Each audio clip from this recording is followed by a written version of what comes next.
I'm Ryan Heath, and welcome to the AI Leadership Lab, where I interview C-suite leaders about their AI journeys. We cover what's working, where they're getting stuck, how they pivot, and the lessons they take from the losses. Joining me now in AI Leadership Lab is Fahad Hassan, who is the CEO and co-founder of Range. Welcome to the podcast, Fahad. Thank you for having me. Range is working to automate financial advice, betting that AI can replace that sort of relationship-based, golf course handshake sort of way of doing business.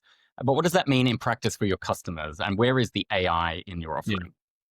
Yeah, our AI is embedded both in our backend tool for our financial advisors. So let me take a step back. Range has a team of financial advisors, CFPs, CPAs, CFAs that we've hired from throughout the industry. And I didn't want to start an AI company and dive right into a topic that I was not an expert in. I think a lot of people have done that in the AI world is let's just use AI to solve problems.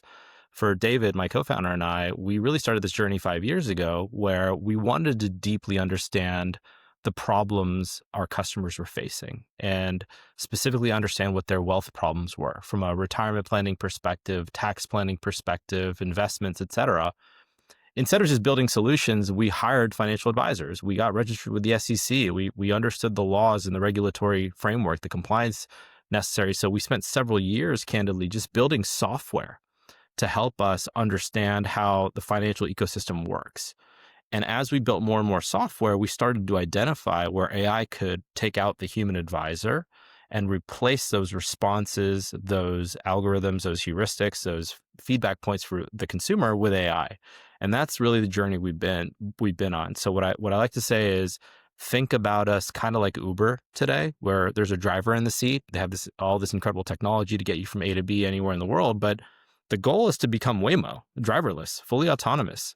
And we're not there by any means today. I think it's a long road to get there, but we've been incredibly methodical in terms of how to embed AI directly for our customers, building AI tools for our financial advisors, so on and so forth. And so AI is both prevalent in the software, the tools, the communications, the backend. It's everywhere. Yeah.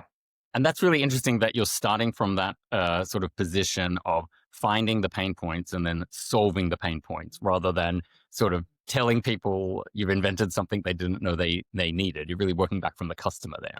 That's exactly right. We all know stockbrokers, they kind of exist still, but not in any way like they used to exist. Is that a reasonable example of what you think is going to happen to wealth managers, or are they just going to totally disappear? That's a phenomenal example. So the one I like to point to a lot is Robinhood. You know, I grew up in the 80s and 90s, and if you wanted to watch the famous movie Wall Street back in the day, there's floors of people making trades.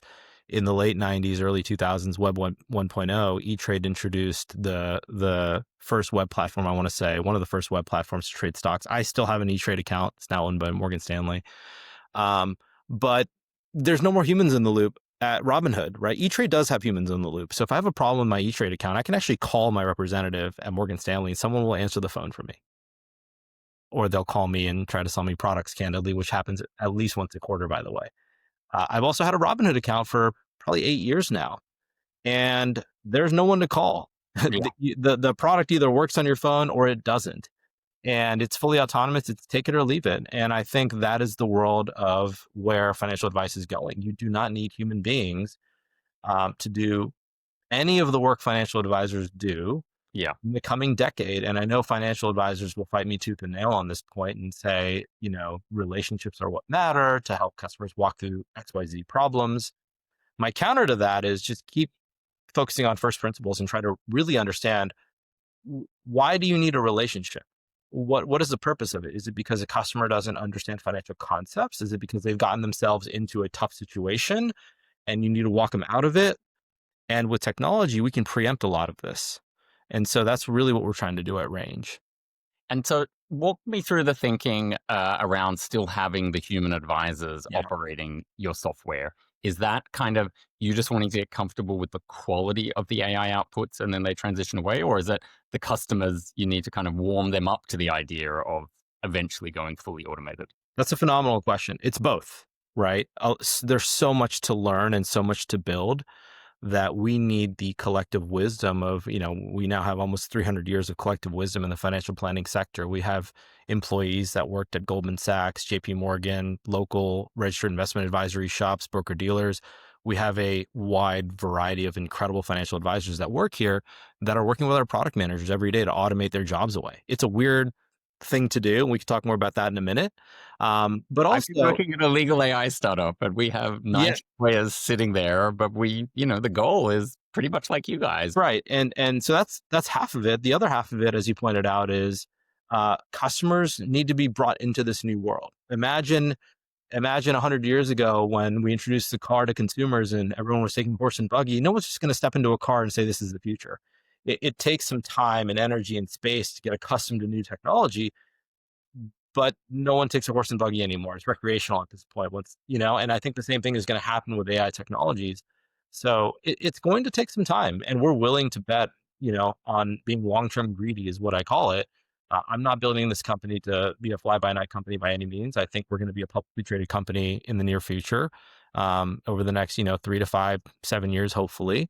And I think this is the future of the wealth category, and I think this is the future of a lot of AI categories. Candidly, the world as we know it will not be the same a decade from now as it is today.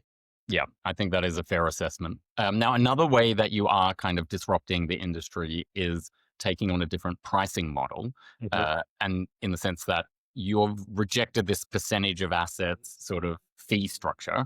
Is that a philosophical stand where you just think that is a bad structure that rips off customers, or is it more that it's about sort of lowering the administration at your end and scaling quicker and easier? Yeah, it's definitely more philosophical and personal, and uh, I would say we're trying to do the right thing for the customer.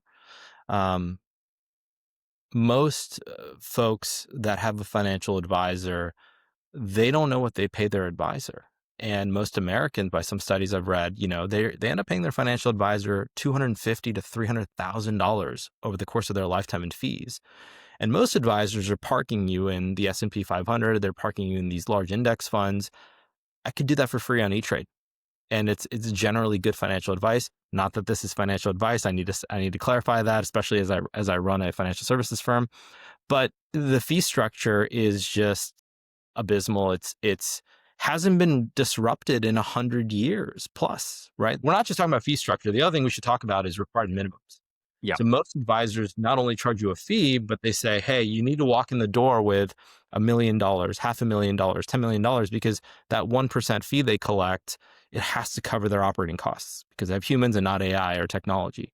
And so we're disrupting the pricing in many different ways. It's going to disrupt the category. They have to change their business models. And if they don't, they're going to die. yeah. I think the same way about any sort of professional services, consultancy, or lawyers, the billable hours model. It's not absolutely not going to disappear overnight, but it's not a value based sort of pricing system. It's really quite insane. It won't withstand AI either. So I think there's a lot of these sort of changes that are going to occur. Yeah. Now, not financial advice, but in the realm of financial information, if something goes wrong and people lose money, they obviously get pretty pissed. I can imagine customers being frustrated if there is some kind of misstep with AI. What sort of steps are you taking to make sure you don't have those angry customers who find themselves sort of on the other side of an AI Sure. mistake? The first thing I'll say is, um, we have a team of human advisors that checks all of the work that goes out. And obviously, we want to automate a lot of that away. But as we automate that away, we're very aware that we need to introduce other AI that checks the work that our core AI is producing in terms of investment plans, tax strategies, et cetera. So think of it as a compliance monitoring AI where you have multiple agents checking the work of one another. Mathematically, it is better than humans giving you advice who are wrong all the time. I love that you say that. It's Yeah. so true. Like we act like humans are perfect. Humans lose money left and right. They're wrong all the time. And the worst part about it is you can't back into why they gave you that decision. With technology, you can do that. I'm not saying range will be error prone. I don't think anyone can make that claim. No one in the world can really make that claim because no one knows what's going to happen with the markets tomorrow or even, 10 minutes from now. But we can build incredible technology that walks a customer through why we made a recommendation for them that is hyper personalized, by the way, which we didn't talk about personalization with AI, that generic human advisors just simply cannot do. Yeah, I think about this mostly in terms of my many 401k accounts that Yeah. I find it possible to consolidate, and I've got pensions in other countries around the world too. It's a complete nightmare. But then the way you kind of can't toggle with the investment strategy. It's like we're going to play a big role in advising people, but it's going to be their decision. Our job is to inform our customers of what their options are. Is the 2045 option good for you, or is it the 2050 option? Is it this index or that index? And here's our thinking behind it. You're a smart person, and you can make that decision if we lay it out for you in an easy to digest manner. And at Range, our advisors do not sell, they don't pitch products. We definitely are going to build product marketplaces for insurance products, debt products, other services as we scale the business. But like, I want to be radically transparent with our customers in terms of where the advice comes from, what we're offering, why we're offering it. Do we have any kickbacks? We have our pricing link in big size 18 font right on range.com. You will not find that on Fidelity, Schwab, Creative Planning, Mercer, LPL. I can name more and more competitors that, customers are switching over to us from. Their pricing is buried in size 8 font on page, 27 of a newsletter that people don't read in their mail. And so that's just wrong. Like, Well, that brings us neatly to the regulation sort of question, your point about radical transparency, because one of the best ways to maybe not avoid regulation, but make sure you don't get hit with regulation that's onerous is to be a transparent company or industry in the first place. yeah, Now, if we think about AI regulation, we're very much in these sort of early days. It's pretty much the Wild West on one hand. And then on the other hand, you're in the financial industry, which is highly regulated. I actually think it's an opportunity. I don't think it's a barrier by any means. So number one, we have spent an inordinate amount of money on lawyers up front to get it right, right? To understand what the regulations are, what the government has told us we cannot do. We've adhered to the NIST AI regulatory standards that are the only regulatory standards, as far as we've come to understand, regulated by the government on AI. And I think the best way to do this is to be on the forefront of saying, here's what we're trying to do. Customers want it, they trust it. Here are all the safeguards we've put in place, as if this AI was a human being trying to give you advice. And I think the government and I think customers will really understand that and make their own decision. I'll give you another example related to this, right? There's a Waymo. I take it every time I'm in San Francisco. I love it. I trust the self-driving car that can go 100 miles an hour and take my life, candidly, but I have no qualms about it. My mom will not get into it. You can pay her, she won't get into one. She's not comfortable, and that's okay. It's her choice. I think the same is going to be true with AI. There's a lot of people who will be comfortable with technology to start, and then others who won't be, and that's okay. Yeah. Well, it's their money. Yeah, They're allowed to spend it on pointless things. absolutely. And so that's our belief, is like, we're going to build technology. We're going to share with people how we regulate it, how we put guardrails against it, and how we help them. And then it's going to be up to them to decide if they want to work with us. I think what you might find as well is that you may achieve the most important sort of protection a new company can, which is you develop your customers into advocates, Yeah. who are willing to fight for you instead of people who, shrug their shoulders. Yeah, and we're starting to see that, where customers that use Range and then they may have a second advisor, or try us for a year, say, hey, let me go try another service. They come back because they're like, it's too slow, it's not good enough. And so all of a sudden, Range is now becoming the new standard in terms of speed, accuracy, and pricing. Now, you've also said you do want to see some new laws around AI powered advice, sort of in general. I'm presuming you don't want to see a massive broad brush law. Like, what sort of targeted measures do you think are the most important ones? That's a good question. I think it's tough to have broad measures against such a broad category. So to say that, we want one law, one rule, or top 10 rules for AI financial services firms, I think that, as you pointed out, is really difficult. I'd love to get ahead of kind of where this industry is going and work really closely with the folks writing these laws and saying, here's what we're seeing from our customers. Here's what makes sense. Here's what doesn't make sense. Here's where it's dangerous. Here's where, we can go a little bit faster, and really just have that conversation. And I think those conversations need to be had, because AI is not going away. This is not some fad. This is This is here to stay forever. And so we need to embrace it, and we need to embrace it thoughtfully. And I think if we do that, then everyone wins. I was very interested to see that Gradient Ventures is one of your big backers. They're Google's AI focused fund. And there's a bunch of others that are betting big on you. Why is someone like Gradient interested in you? Is it because you're so gung ho about being able to fully automate in the future, or is it something else in the business model? I'll talk specifically to Gradient, but really all our investors. And then we had our Series B led by Cathay Innovation, who led the Series B in Chime, which is what public about a month or two ago. They also get it. They see the digital revolution. They saw it through Chime, and now hopefully they're going to see it to an IPO with Range as well. So the folks we work with at Gradient, our partner, who's also on our board of directors, a guy named Darian Shirazi, and then at Cathay, it's a guy named Simon Wu. They've been amazing partners, and I think I'm speaking on their behalf now, so you may want to talk to them. But I think what resonated the most with them when they invested in us is these guys see pitches every day, all day long. Everyone is coming to them saying, hey, look, we're going to use AI to augment human financial advisors. We're going to use AI to augment humans in XYZ ways. My co-founder, David, and I went to them and said, no more humans. We're not going to augment anything. We may do that temporarily, but our belief is in a fully autonomous agentic AI wealth system. That is a very bold, aggressive pitch on the future, that we fully believe that this category of wealth advisors will not exist for 99.9% of the population.